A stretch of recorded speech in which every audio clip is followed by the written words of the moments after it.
Bem, gente, recentemente eu fiz uma live a respeito de como não pirar, né, diante do coronavírus, diante de tudo isso que a gente está vivendo. E pensando aqui nas pessoas que nem sempre podem acompanhar ao vivo, né, que têm dificuldades, enfim, eu resolvi fazer uma série, tá, para colocar aqui no IGTV, para colocar no feed, para vocês irem acompanhando. Vão ser 8 capítulos que eu vou colocar aqui para vocês de aspectos psicológicos que a gente precisa estar atento diante dessa pandemia que a gente vai enfrentar, que a gente já está enfrentando, né? Então eu espero que seja muito útil para vocês essa série, que vocês compartilhem ela com os amigos, com as pessoas, porque conhecimento transforma. E o conhecimento, quando a pessoa tem acesso a ele, faz uma mágica que acontece, a pessoa ela se acalma, né? Porque o conhecimento faz com que a gente mude, que a gente perceba as coisas de outra forma. Então eu espero que vocês gostem desse conteúdo aqui de psicoeducação a respeito da pandemia do coronavírus. Bem, gente, nesse caso, então, o aspecto psicológico, né, o equilíbrio emocional é muito importante nesse momento.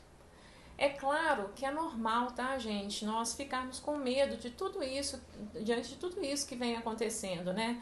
Das mortes, do alto nível de transmissão, do vírus. Eu, na minha vida, nunca vivi uma situação que eu tivesse a recomendação, né, de ficar na minha casa, né, de fazer esse isolamento social pela minha própria segurança e pela segurança dos outros também.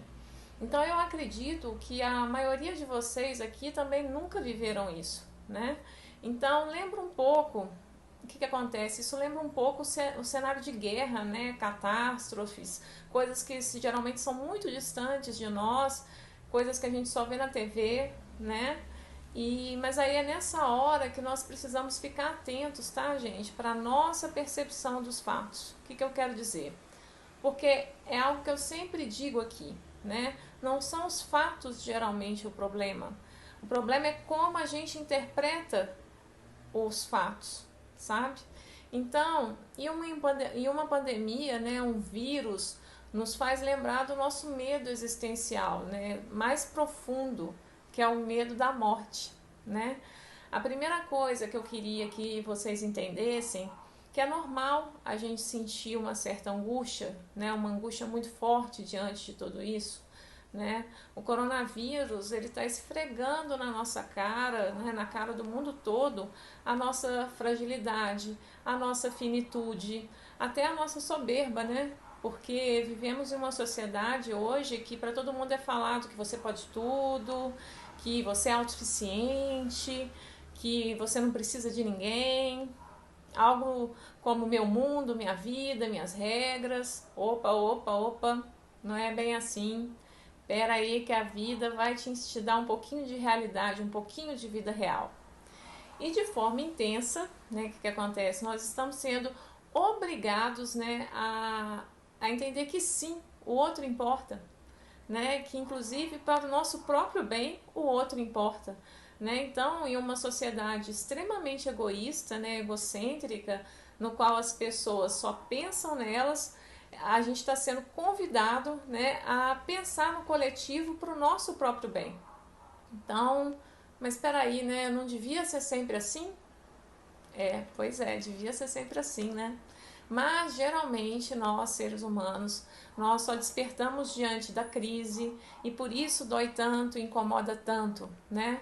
Principalmente porque nós não estamos acostumados também a parar, a ficar quietos, né, centrados, a ficar na nossa própria companhia, né? Geralmente nós fazemos de tudo para não parar e pensar sobre o rumo que estamos tomando, né? O que a gente está fazendo da nossa vida, né? A forma como a gente vive, a gente não gosta de ficar pensando nessas coisas, né? E diante desse vírus, estamos sendo obrigados a parar, né? E a assumir a nossa fragilidade, a pensar na questão da transmissão que afeta o outro, que afeta as pessoas que eu amo e como isso pode ter graves consequências. Só que, gente, a crise pode parecer muito ruim porque nós temos dificuldade de lidar com o desconhecido, com o que a gente não tem controle, né? Mas ela também pode ser um convite maravilhoso, né? Um convite maravilhoso para você entender a importância do autocuidado, de saber conviver de forma harmoniosa com os outros, para você entender a importância do toque físico nos relacionamentos, que agora a gente não pode, né? Pelas recomendações. É engraçado que muitas vezes, né, a gente precisa perder, não poder fazer alguma coisa para a gente dar valor às pequenas coisas, né, que são, na verdade, extremamente valiosas, não é verdade? Então, assim, essa é a primeira lição que o coronavírus nos dá, né? A nossa fragilidade e o valor das pequenas coisas, como um abraço, né? O contato físico, né? A importância das relações, coisas que geralmente passam batido no nosso dia a dia e que muitas vezes você tem vergonha, às vezes, de pedir um abraço, preguiça, né? De fazer porque está com pressa. E nesse momento vai ser normal sentir tristeza, né? Sentir solidão, isso é um fato, né? Mas por favor, cuidado com a vitimização que distorce os fatos, que te faz enfraquecer, né? Que faz você só ver o lado negativo das coisas que acontecem. Nesse caso, o isolamento, gente, presta atenção nisso, não é uma punição. Não é uma punição. O isolamento lembra castigo, né? Só que nesse caso é empatia, é prevenção, é contribuição para algo muito maior do que eu, do que você, né? Então, assim, tenta lembrar disso o tempo todo. E lembra, isso vai passar.